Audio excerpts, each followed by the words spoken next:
लग्नानंतरची ही माझी पहिली दिवाळी आहे असं म्हणायला बिलकुलच हरकत नाही, कारण लास्ट इयरला जेव्हा दिवाळी होती तेव्हा आम्ही दुबईमध्ये होतो आणि आम्ही काही साजरा केलं नव्हतं. यावेळी पहिल्यांदा साजरा करते म्हणून पहिली दिवाळी असं म्हणत आहे. मी छोटीशी आणि छान अशी रांगोळी काढली, पायऱ्यांवरतीही काढली आणि आता नाश्त्यामध्ये फक्त फराळच खायचं आहे रोज.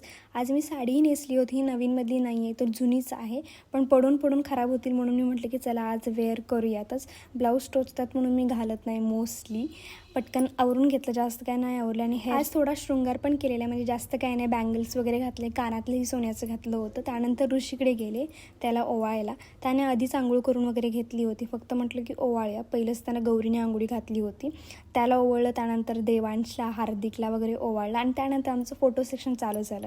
त्यानंतर मी आणि गौरी शॉपिंगला गेलो आणि माझ्यासाठी एक ड्रेस घेतला आणि अजूनही एवढी जास्त गर्दी आहे ना तिथे. त्यानंतर म्हटलं की चला थोडंसं काहीतरी खाऊया म्हणून आम्ही एका हॉटेलमध्ये गेलो.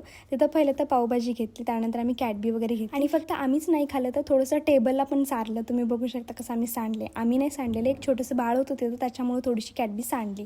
त्यानंतर गौरीला क्रॉक्स वगैरे घेतला आणि गौरीने पूर्ण फिरताना फक्त माझा हात धरला होता, म्हणत होती की आपण कुठं तर हरवलं वगैरे. तर ॲक्च्युली आम्ही पहिल्यांदाच असं दोघी कुठेतरी बाहेर आलो असेल, ते पण इतक्या लांब, कोणाच्या बिना, मम्मीच्या बिना वगैरे. त्यामुळे थोडीशी भीती वाटत होती गौरीला, मला नाही. खूप भीत्री आहे गौरी. आणि आम्ही पहिल्यांदाच कुठेतरी मम्मीला सोडून वगैरे गेलो होतो, त्यामुळे एक्सपिरियन्स वेगळाच होता. आणि व्हिडिओ आवडला असेल तर प्लीज लाईक शेअर करा. Okay, bye.